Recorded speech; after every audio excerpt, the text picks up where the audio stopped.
What up, Fight World? It's your boy Ego, and I'm back with some more boxing. So, haven't really heard many people in the YTBC talking about this, so I'll leave it to Ego to present you guys with some news. Some of you guys may have heard this, not really being talked about, but I'll fill you guys in. So, there's two fights that are talked about for the future for this year. Potential fights, nothing set in stone.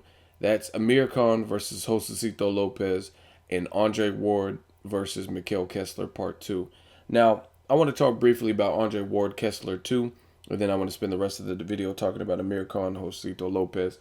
As far as Ward Kessler 2, I feel it's a fight, like, why? Like, it doesn't really need to happen. Kessler already lost to Andre Ward. They're talking about making the fight happen overseas, which is good because a lot of people feel that Andre Ward fights at home in California, San Jose, Oakland, and he's afraid to travel or whatever the case is. And he already beat Kessler in the Super 6. It was a technical decision, if I'm not mistaken. I would say this fight is somewhat decent based on the fact that Andre Ward, he's limited in opponents at 168. I would prefer fights with like Andre Durrell, Anthony Durrell versus Bika rematch winner, or have like Triple G move up since he can't really find people to fuck with him at 160.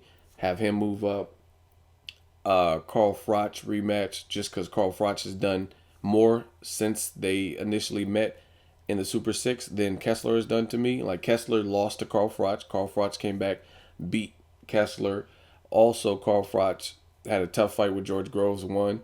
And a lot of people thought, oh, it was a premature stoppage. He set the record straight and knocked out George Groves, left it up to no judge or no ref, and took matters into his own hands. So I think Carl Froch has done more.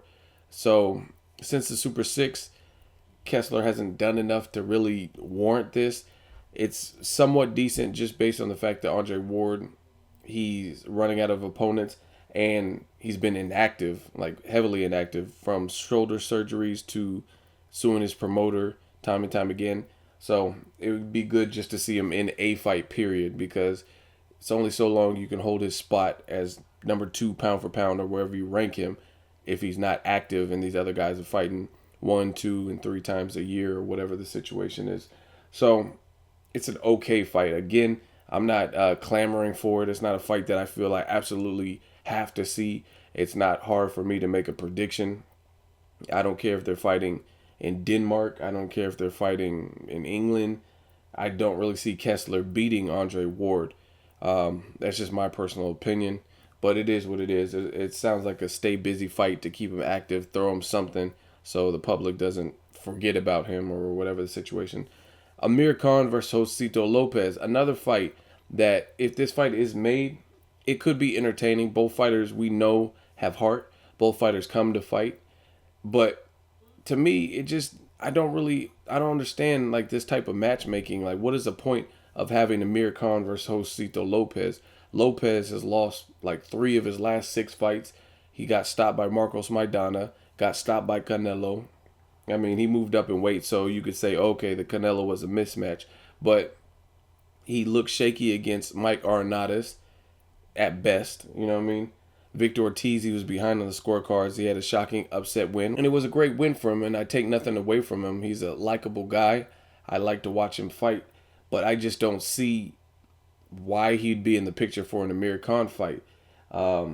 He fought most recently, I think it was Martinez against Martinez. He stopped him. So he's on a bit of a comeback trail, but again, I don't see Josesito Lopez being the upper echelon at 147.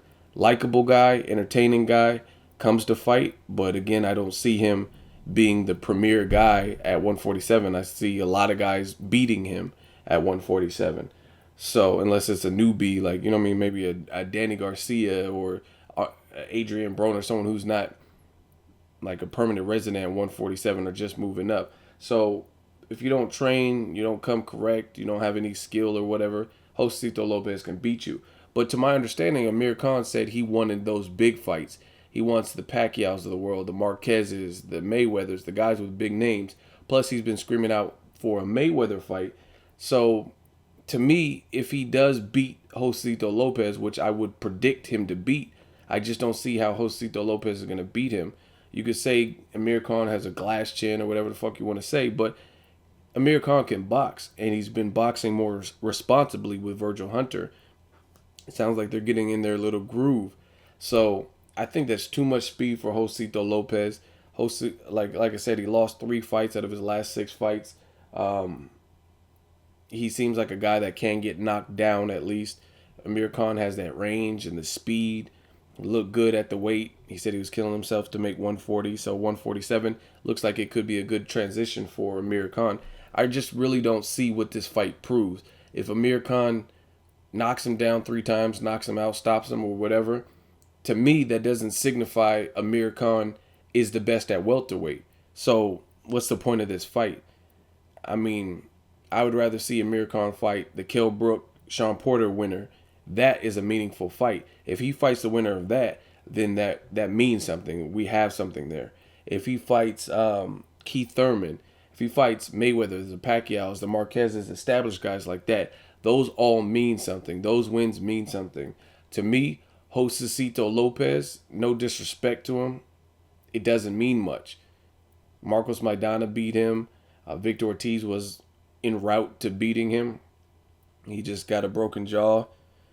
And, you know what I mean? He's like I said, he's a fun guy to watch. I just don't see what that really proves if Josesito Lopez gets beat by Amir Khan. So they were talking about making Devin Alexander or Robert Guerrero. I think those are also better fights for Amir Khan and also more meaningful fights. True, Devin Alexander lost one of his fights recently to Sean Porter, and he was hurt in that fight. But he's already bounced back from that. He's already fought Jesus Soto Karass, and he fought, in part, Soto Karass' fight, and he still held his own. And he's a slick boxer. He's a southpaw. So, and he has a way more decorated resume than Josesito Lopez. Devin Alexander's been in there with Timothy Bradley. He's been in there with Marcos Maidana. He's been in there with Randall Bailey. He's been in there with from Lee Purdy all the way to Jesus Soto Karass. So I think his resume is deeper than Josesito Lopez. That's just my personal opinion. Let me know if you guys like this fight, Amir Khan versus Josesito Lopez. They talked about it years ago, or maybe a year ago, roughly, right around the Julio Diaz before they landed on him, I think it was.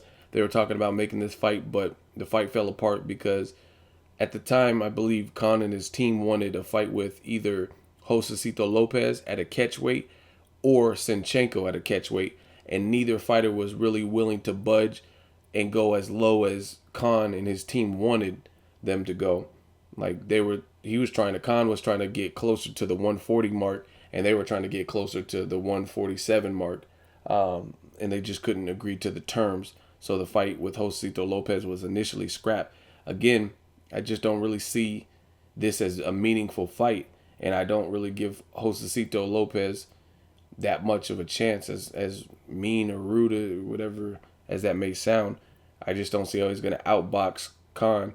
And, you know what I mean? A lot of guys can bank, oh, he has a glass chin. A lot of guys are going to try to bank on that. But it's still going to take a good, crafty, special fighter to do things right to get to the point where they can land that money shot. Like Danny Garcia, it took rounds for him to counter and time and get his timing down.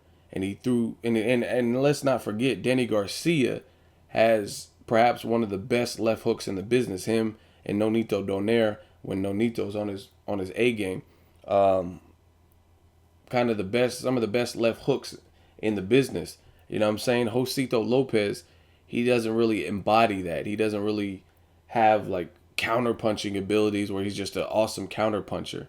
And I think you need a lot of good things, a lot of good intangibles to beat Amir Khan. Like whether it's speed, whether it's devastating power, just overall ring IQ and boxing ability, you have to cause Amir Khan to fuck up. You're not going to just walk in there and beat him just on the strength of, oh, you think he has a glass chin. It's just my opinion. Let me know what you guys think of both these fights. Andre Ward, Kessler 2, and also Amir Khan versus Josesito Lopez if that goes through. Personally, I think a bigger fight, obviously the Pacquiaos, the Mayweathers, those are good fights, but not really, they're both booked, so those can't really happen. But even the Keith Thurman, I know he has a shoulder injury. Kell Brook winner. It just depends on when they're trying to make this fight. Kell Brook, Sean Porter winner. Danny Garcia said he's going to move up. You could make that fight in December. Makes a lot more sense than Josesito Lopez, just because Danny Garcia is more decorated. Even though he hasn't fought at 147 as a pro, he still has more wins. He's still undefeated. You know what I mean? Despite the Herrera controversy, he's still, by his record, undefeated. So Josesito Lopez, just not really impressed if that fight is made. But I'll watch it. Like I said, both guys come to bring it. They come to bang. We'll see if Josesito Lopez can pull the upset. Let me know what you guys think of this video. Let me know what you guys think of these matches. Make sure you like the video. As always, hate, comment, or subscribe. Till next video, it's Ego signing off.